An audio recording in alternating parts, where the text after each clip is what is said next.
میرے والد اور باجی کے سسر آپس میں سگے بھائی تھے، یوں ان کا گھر ہمارے گھر کے ساتھ ہی تھا۔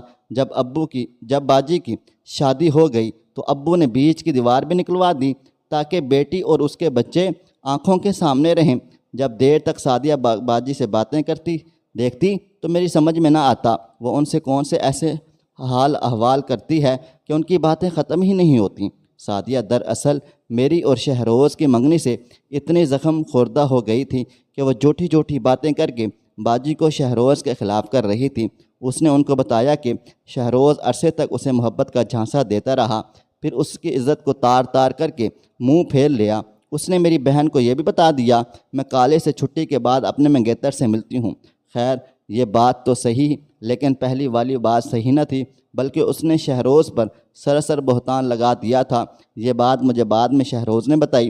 رفتہ رفتہ شہروز سے بزن ہونے لگی، وہ اسے غلط آدمی سمجھنے لگی اور سعدیہ کی باتوں پر یقین کر کے اس کو مظلوم اور شہروز کو ظالم سمجھ بیٹھی۔ وہ اب مجھے اپنے منگیتر سے ملنے سے منع کرتی، میں نے تبھی شہروز سے ملنا کم کر دیا۔ خیر یہ بات تو ٹھیک تھی، لیکن میری بہن اصرار کرتی تھی کہ تم شہروز سے بالکل ہٹ جاؤ، اس سے نہ ملو، بات بھی نہ کرو، وہ بات کرے تو بے رخی اختیار کر لو۔ جہاں تک رہ گئی شادی کی بات تو اگر ہونا ہوگی تو ہو جائے گی۔ دراصل باجی شہروز کو ایک برا انسان سمجھ کر میرا رشتہ اس سے ختم کرانے کا سوچ رہی تھی، تاہم کھلا مخالفت طے کی وجہ سے نہیں کر پا رہی تھی، کیونکہ وہ ان کی ساس تھیں۔ باجی اندر ہی اندر میرا سر کھاتی کہ شہروز سے نہ ملو، ورنہ میں ابو سے کہہ کے تم کو کالج سے نکلوا دوں گی، اور تعلیم تو میں بس کسی طور پر چھوڑنا نہ چاہتی تھی، لہٰذا مجبوراً میں نے شہروز سے ملنا اور بات کرنا بالکل ترک کر دیا، کیونکہ سعدیہ سائے کی طرح ہم دونوں کے پیچھے لگی تھی۔ یہ میری اور شہروز کی خواہش تھی کہ میں خوب پڑھوں۔ اب میں نے شہروز سے روکھا رویہ اختیار کر لیا، کیونکہ یہ میرا فائنل ایئر تھا۔ سمجھی میں کوئی اڑچن نہ چاہتی تھی کہ سعدیہ کی سازش کا شکار ہو کر امتحان دینے سے رہ جاؤں۔ شہروز کو ان سب باتوں کا کچھ علم نہ تھا، تبھی وہ کافی پریشان رہنے لگے تھے۔ باجی نے امی کو سعدیہ کی کئی باتیں بتائیں تو وہ بھی شہروز سے بدظن ہو گئیں۔ ان کا خیال تھا پہلے اچھی طرح اس کے اور سعدیہ کے گزرے مراسم کے بارے میں چھان بین کر لی جائے، پھر منگنی کو پکا سمجھا جائے۔ امی نے مجھ سے کہا شہروز نے ماضی میں سعدیہ سے چکر چلایا تھا، بہتر ہوگا تم سے شادی سے انکار کر دو، ہم تمہاری تائی کے سامنے برے نہ بنیں، ورنہ ان تعلقات سے خراب ہو جائیں گے۔ یہ بات میں نے شہروز سے کہی، وہ بہت پریشان ہو گیا۔ باجی نے بھی کئی بار مجھ سے یہی بات کی، لیکن میں چپ رہی، انکار کیا نہ اقرار کیا۔ میں ابو کی جانب دیکھ رہی تھی، کیونکہ عورتوں نے باتیں ان کے کانوں میں بھی پہنچا دی تھیں، لیکن وہ تحمل سے کام لے رہے تھے۔ کہا کہ ممکن ہے سعدیہ شہروز پر الزام لگا رہی ہو، ان کو ایسا ہی لگ رہا تھا۔ وہ ایک جہاں دیدہ آدمی تھے، جلد بازی میں منگنی توڑنے کا اعلان کر کے بھائی بھابھی کو ناراض نہیں کرنا چاہتے تھے۔ گھر کا ماحول ایسا ہو گیا کہ مجھے خوف آنے لگا کہیں امی یا باجی شہروز کی بے عزتی نہ کر دیں۔ ایک روز جب وہ ہمارے گھر آئے تو میں نے موقع پا کر ان سے کہا آپ یہاں مت آیا کریں۔ کہنے لگے باہر نہیں ملتی ہو، گھر اس لیے آتا ہوں کہ یہاں تم سے مل لوں، تم سے بات کر لوں۔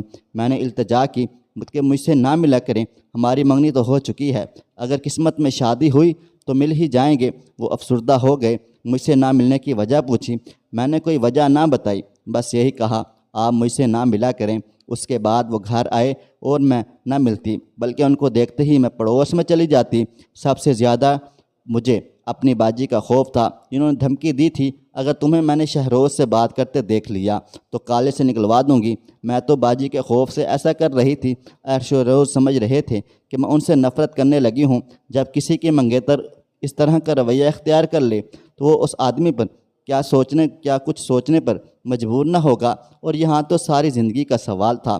شہروز مجھ سے صرف ایک بار بات کرنے اور غلط فہمی دور کرنے کی خالد کالج کے تمام رستے میرے پیچھے آئے، لیکن میں نے بات نہ کرتی۔ شاید میں بھی ان کو سعدیہ کا پرانا عاشق، پھر اس کا گناہ گار اور مجرم سمجھ رہی تھی۔ میرے دل میں بھی اس شک کی بنا پر دراڑ آ گئی تھی۔ وہ میری خالہ زاد بہن کی عزت کے قاتل ہیں۔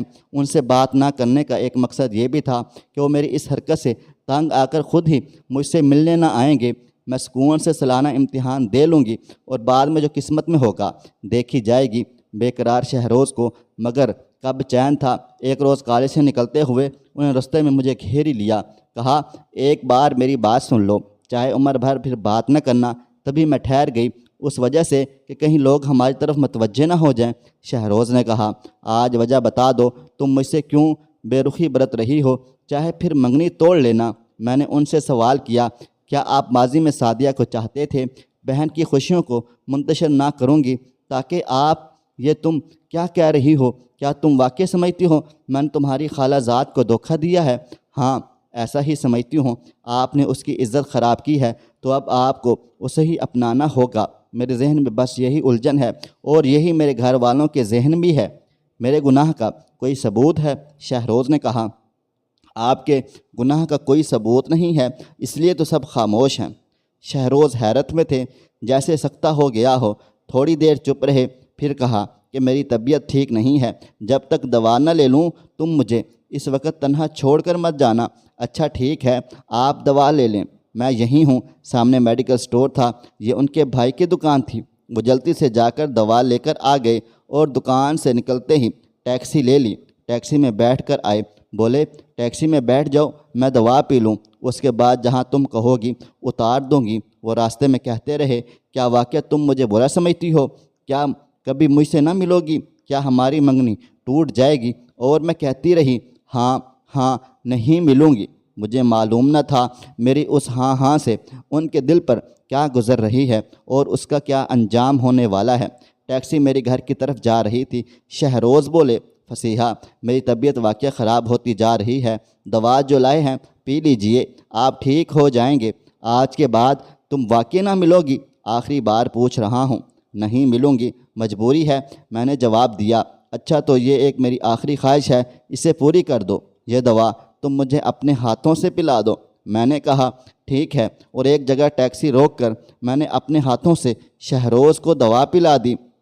وہ دوا اپنے کہ چند منٹ کے بعد ہی ان کا چہرے پہ عجیب سا ہونے لگ گیا۔ میں پریشان ہو گئی، ان کے منہ سے جھاگ آنا شروع ہو گیا۔ کیا انہوں نے غلط دوا لے لی تھی؟ میں رونے لگ گئی۔ شہروز، آپ کو کیا ہو گیا ہے؟ آپ ٹھیک ہو جائیں گے، میں یہ منگنی نہیں توڑوں گی۔ وہ بولے، آخری وعدہ کرو، جب کچھ دیر بعد میں اس دنیا میں نہ رہوں گا تم کسی کو یہ مت کہنا یہ دوائی مجھے آپ نے ہاتھوں سے پلائی تھی۔ یہ کہہ کر انہوں نے چلتی ٹیکسی سے دوا کی خالی شیشی سڑک پر پھینک دی، جو گرتے ہی ٹوٹ گئی تھی۔